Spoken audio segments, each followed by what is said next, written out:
Hello friends, मेरा नाम है रिद्धि, मैं एडुबिल की तरफ से। तो आज के इस वीडियो में हम बात करेंगे पोर्टुगल जॉब सीकर वीजा के जो मिस्टेक्स करते हैं एप्लीकेशंस में, तो उसके बारे में बात करेंगे।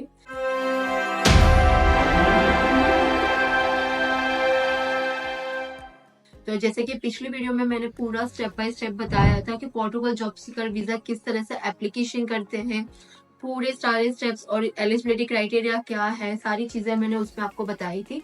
तो आज की इस वीडियो में हम कैंडिडेट कहाँ कहाँ पे मिस्टेक्स कर देते हैं, तो वो टॉपिक के बारे में बात करेंगे। जैसे कि फर्स्ट मैं आपको बताऊं कि एलिजिबिलिटी क्राइटेरिया। तो एलिजिबिलिटी आपको खुद से पहले चेक करनी है। इफ आप एलिजिबल नहीं हो वो प्रोफाइल के लिए, तो आप एप्लीकेशन मत करिए, क्योंकि वो वीजा रिफ्यूजल आने ही वाला है।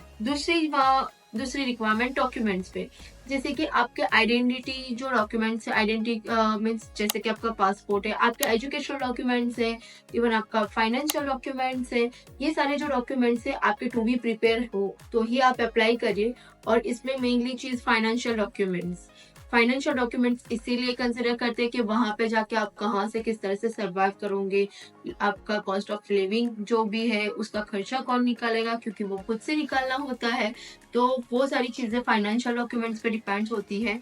उसपे मैंने आपको वो भी बताया था कि 6 मंथ ओल्ड आपका बैंक स्टेटमेंट होना चाहिए। तो ऐसा नहीं है कि आप वनडे में ही शो कर दीजिए। आपको जब भी जॉब सीकर वीजा के लिए अप्लाई करना हो, चाहे पोर्टुगल या चाहे अदर कंट्रीज में, तो उसके पहले आपको 6 महीने पहले ही आपका बैंक बैलेंस जो है वो आपको मेंटेन रखना है, ताकि आपको वीजा के टाइम पे कोई प्रॉब्लम ना हो। दूसरी बात यहाँ पे ये है कि जैसे कि आप आईटी रिटर्न करते हो, तो आईटी रिटर्न के अकॉर्डिंग ही आपका जो बैंक बैलेंस है वो शो होना चाहिए। कई कबार एम्बेसी जो है वो एप्लीकेशन में ये भी देखते हैं कि आपकी जो सैलरी है, आपने जो जिस तरह से सैलरी आती है और आईटी रिटर्न भरते हो, उस हिसाब से आपका कैलकुलेशन थोड़ा बहुत सिमिलर होना चाहिए। बट अप डाउन होता है तो चलता है, बट 6 मंथ ओल्ड होना ही चाहिए ऐसा। दूसरी बात यहाँ पे हम बात करेंगे कि वीजा एप्लीकेशन। कई लोगों को ऐसा हो जाता है कि वीजा एप्लीकेशन कि मान लीजिए कि वीएफएस के जो चार्जेस हम पे करते हैं, वीएफएस के लिए जो एप्लीकेशन करते हैं, तो उसके पहले ये जितने भी डॉक्यूमेंट्स है वो पूरा प्रिपेयर होना चाहिए। और वहाँ पे एक डिक्लेरेशन फॉर्म था जो मैंने आपको लास्ट वीडियो में बताया कि किस तरह से वो फॉर्म फिल कर सकते हो। प्लस वो फॉर्म फिल करने के बाद आपको मेल करने के बाद आपको कौन सा मेल रिसीव होता है, वो कौन सा जो डॉक्यूमेंट है वो आपको आपके डॉक्यूमेंट के साथ अटैच करना है, वो सारी चीजें मैंने लास्ट वीडियो में बताई थी। फिर भी मैं बता देती हूँ कि वो डिक्लेरेशन फॉर्म भरना है, आपको एक बार मेल करना होता है वहाँ की गवर्नमेंट को, फिर आपको जो मेल में डॉक्यूमेंट रिसीव होते हैं वही आपको आपके फाइल में पुट करने होते हैं। ये सारी चीजों में आपको आपका मेन कवर लेटर जो है वो बहुत ही आपको मेन रखना है। कवर लेटर में आपको जो भी सारी चीजें हैं वो आपको क्लीन टू नीड आपको सारी चीजें लिखनी है, कि जैसे कि आपका आइडेंटिटी क्या है, आपके एलिजिबिलिटी क्राइटेरिया में आपके एजुकेशन डॉक्यूमेंट्स आ गए, फाइनेंस के डॉक्यूमेंट्स आ गए, कौन से पर्पज से जा रहे हो, आपका वहां पे जाके आपका प्लानिंग क्या है, उसके बाद आप आके यहाँ पे क्या करने वाले हो, वो सारी चीजें आपको आपके कवर लेटर में आप क्लियर टू लिखेंगे।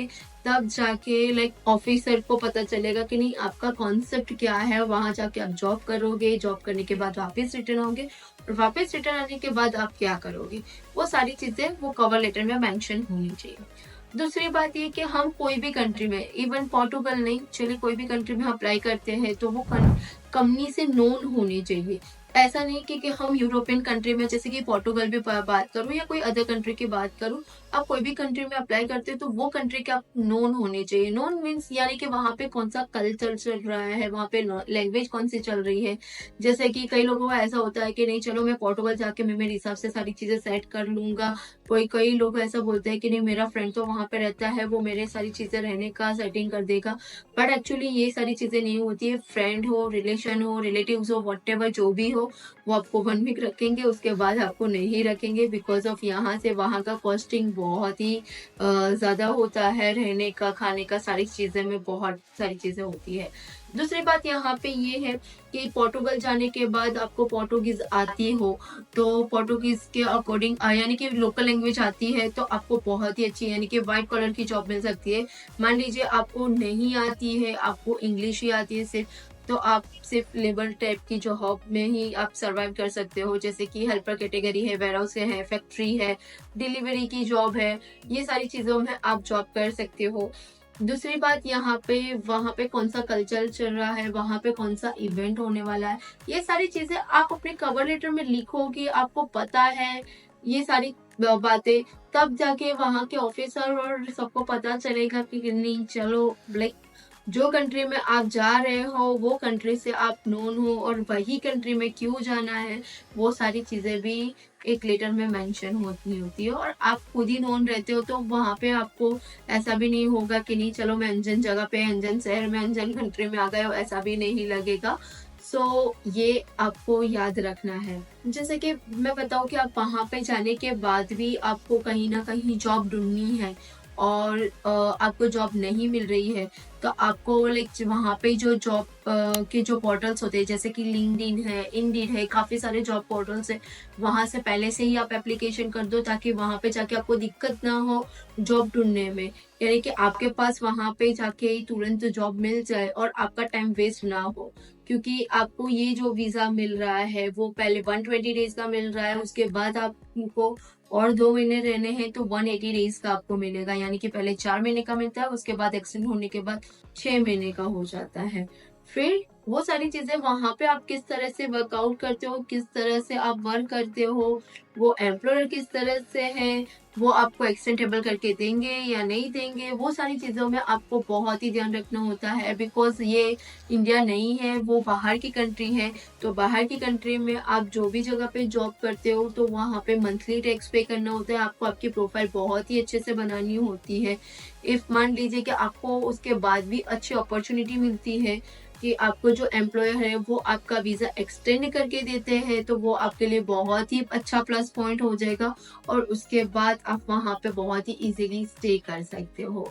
तो ये एक जॉब सीकर वीज़ा के बारे में मैंने आपको पूरा बताया कि मिस्टेक आपको यहाँ पे नहीं होनी चाहिए, वहाँ पे जाके वहाँ का कल्चर के बारे में भी बताया। इवन वहाँ पे आप जो भी आपके एम्प्लॉयर है या आप जो भी लाइक सॉलिसिटर्स रखते हो, तो वो सब आपको बहुत ही रिसर्च के अकॉर्डिंग ही देखना होता है। ऐसा नहीं यहाँ पे फ्रॉड होता है, वहाँ पे जाके भी इंडियंस के साथ फ्रॉड हो जाता है। तो ये सारी चीज़ें आपको डॉक्यूमेंटेशन के अकॉर्डिंग आपको ये सब ध्यान में रखना होता है। और मस्ट यहाँ पे ये है कि वहाँ पे जाने के बाद आपको टैक्स भी बहुत ही इजीली पे, यानी कि मंथली जो है वो टैक्स आपको पे करना होता है। इन केस फ्यूचर में आपको एक्सटेंड करना है आपका लेटर वर्क परमिट वगैरह सारी चीज़ें, तो उसके लिए आपको ये सारे डॉक्यूमेंटेशन है वो आसानी से लाइक एक्सटेंडेबल और सारी प्रोसेस करने में आपको बहुत ही काम लगेंगे। तीसरी बात ये कि ये सारी चीज़ों मैंने आपको यहाँ पे क्लियर कर दी है। इसके अकॉर्डिंग आपको कुछ भी क्वेरी हो और कुछ भी कोई भी नई चीज़ जाननी हो, तो आप हमें कॉन्टेक्ट कर सकते हो, ईडब्ल्यूएल के एक्सपर्ट से बात कर सकते हो। So thank you for that. And आपको ऐसे ही हमारी इंफॉर्मेटिव वीडियो जाननी हो तो आप हमारे यूट्यूब चैनल है या हमारे अदर सोशल मीडिया प्लेटफॉर्म है, वहाँ पे जाके आप सब्सक्राइब और फॉलो कर सकते हो। Thank you so much.